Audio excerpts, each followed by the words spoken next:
నమస్కారం. Welcome to నవలా హృదయం. ఈరోజు కథ వసంత శిశిరం. రచించిన వారు శ్రీమతి నవీన గారు. కథలోకి వెళ్ళబోయే ముందు ఛానల్ను సబ్స్క్రైబ్ చేయడం మర్చిపోవద్దు. కథలోకి వెళ్ళిపోదాం. బస్ బ్రేక్ పడటంతో గత జ్ఞాపకాల నుండి బయటకు వస్తుంది శిశిర. తన తండ్రి బండి పంపించడంతో రంగయ్యతో కలిసి ఇంటికి బయలుదేరుతుంది. దారిలో ఊరంతా సంబరం కోసం అలంకరణ చేయడం చూసి ఇప్పుడు ఏం సంబరం ఉందా అని అనుకుంటుంది. తన వీధికి చేరుకున్న ఆమెకు అద్భుతమైన అలంకరణ స్వాగతం పలుకుతుంది. ఇంటి ముందు కార్ ఆగడం చూసి శిశిర వచ్చిందని లోపలి నుంచి వాళ్ళ అమ్మ వసుంధర కార్ దగ్గరకు వచ్చింది. చుట్టుప్రక్కల తెలిసిన వారు కూడా అక్కడికి రావడం చూసి ఏదో అడగబోయిన శిశిరకు లోపలికి వెళ్ళి మాట్లాడుకుందాం అని చెప్పి హడావిడిగా లోపలికి తీసుకెళ్లిపోయింది. అమ్మా అంటున్నా ఆగకుండా అక్కడి నుండి త్వరగా శిశిర గదికి తీసుకెళ్ళింది వసుంధర. లోపలికి వెళ్లేటప్పుడు ఆ ఇంట్లో జరిగిన మార్పులకు శిశిర ఆశ్చర్యపోయింది. ఇల్లంతా రంగులు వేయించి పూలతో అలంకరించి ఒక కొత్త ఇంటిలో కనబడుతుంది. ఏంటమ్మా ఇదంతా? ఎందుకు ఇలా ఇల్లంతా ఊరంతా అలంకరణ చేశారు? నన్ను ఎందుకు ఇంత అర్జెంటుగా రమ్మన్నారు? నాన్న ఎక్కడా అంటూ ప్రశ్నల చిట్టా విప్పింది. అప్పుడే ఆ గదిలోకి వచ్చిన కిన్నెర, హాయ్ అక్క, నీ పెళ్ళికి కూడా నువ్వింత ఆలస్యంగా వస్తావనుకోలేదు అని నవ్వుతూ అడిగింది. ఆ ప్రశ్నకు షాక్ అయింది శిశిర. తడబడుతూ నా పెళ్ళేంటి అంటూ తన తల్లి వసుంధర వైపు చూసింది. వసుంధర కోపంగా కిన్నెర వైపు తిరిగి, కిన్నెర నువ్వు వెళ్ళు, మీ అక్కతో తర్వాత మాట్లాడొచ్చులే కానీ అని కన్నెర్ర చేయడంతో మారు మాట్లాడకుండా కిన్నెర అక్కడి నుంచి వెళ్ళిపోయింది. తన వైపే ప్రశ్నార్థకంగా చూస్తున్న శిశిర చేతిని తన చేతిలోకి తీసుకున్న వసుంధర, కిన్నెర చెప్పింది నిజమే శిశిర, మీ నాన్నగారు నీ పెళ్లి నిశ్చయించారు. రేపు ఉదయం 10 గంటలకు ముహూర్తం. ఇప్పుడు నిన్ను పెళ్లి కూతుర్ని చెయ్యాలి, వెళ్ళి తయారవు అంటుండగా శిశిర కోపంగా, లేదు, నాకు ఈ పెళ్లి ఇష్టం లేదు, అయినా ఎవరినడిగి ఈ పెళ్లి కుదిర్చారు అంటూ తను నిస్సహాయ స్థితిలో ఉండిపోయింది.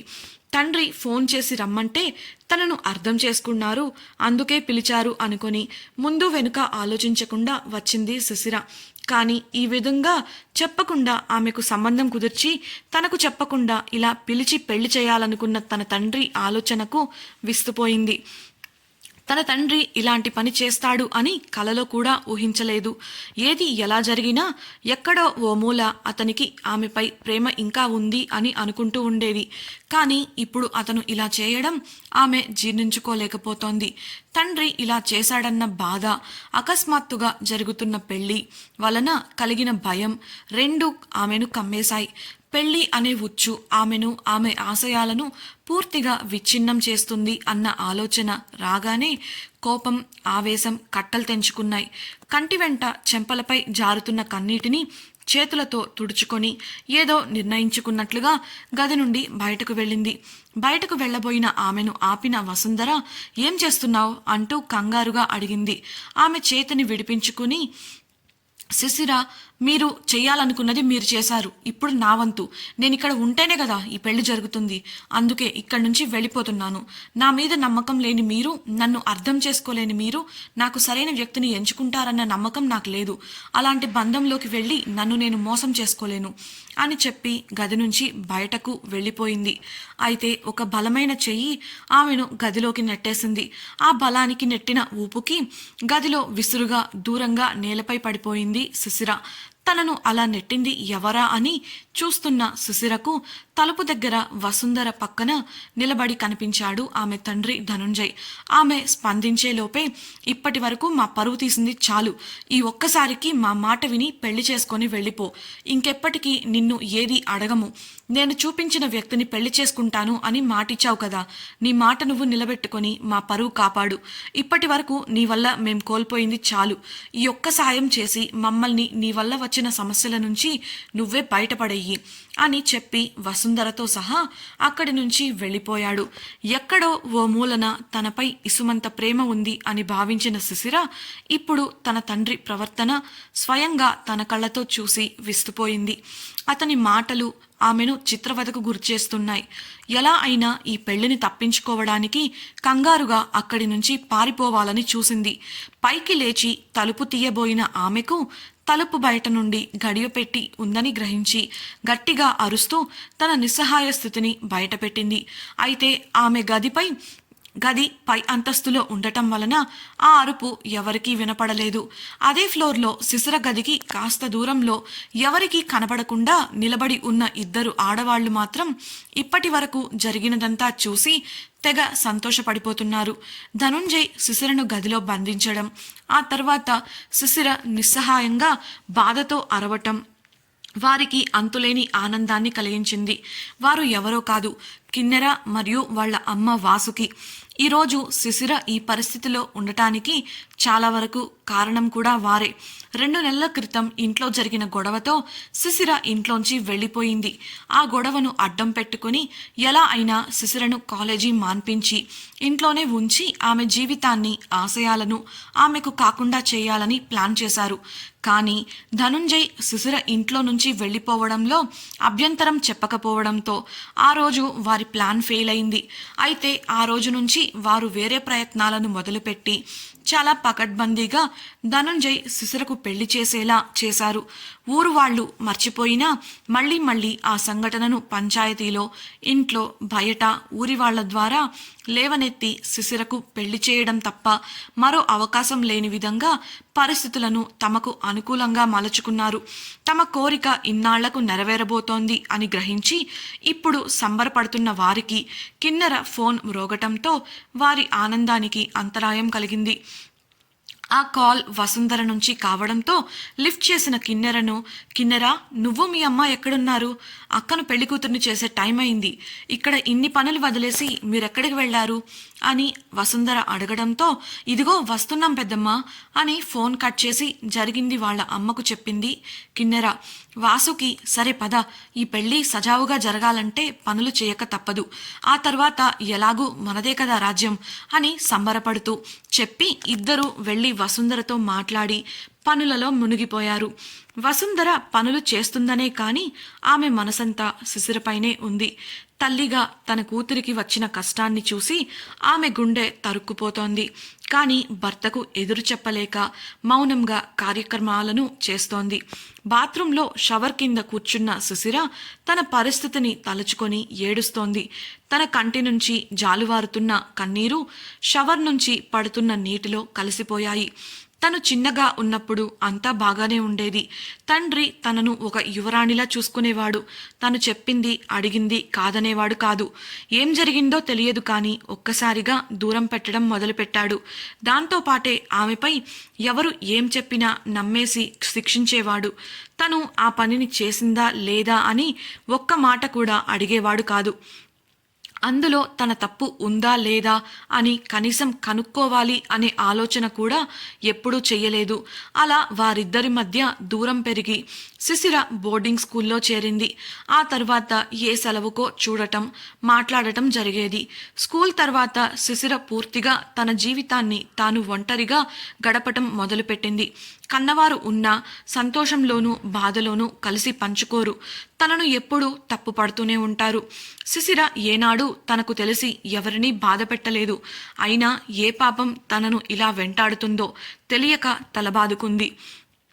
ఈరోజు ఈ పెళ్లికి తలవంచితే జీవితంలో మళ్ళీ తన ఆశయాలను నెరవేర్చుకోగలనా, కనీసం తన జీవితాన్ని ప్రశాంతంగా బతకగలనా అని ఆలోచించినప్పుడు ఎటువైపో తెలియని తన గమ్యాన్ని శూన్యంగా చూపించింది. అంతకు మించి తన జీవితంలో జరగబోయే ఒక్క పెద్ద మార్పుకు సంబంధించిన నిర్ణయంలో తనకు, తన అభిప్రాయానికి ఏమాత్రం విలువ ఇవ్వకపోవడం ఆమెను మరింత కృంగతీసింది. తనతో, తన అభిప్రాయంతో సంబంధం లేని తన జీవితాన్ని తను బ్రతకడం అవసరమా అనే ఆలోచన మనసులో కలిగింది.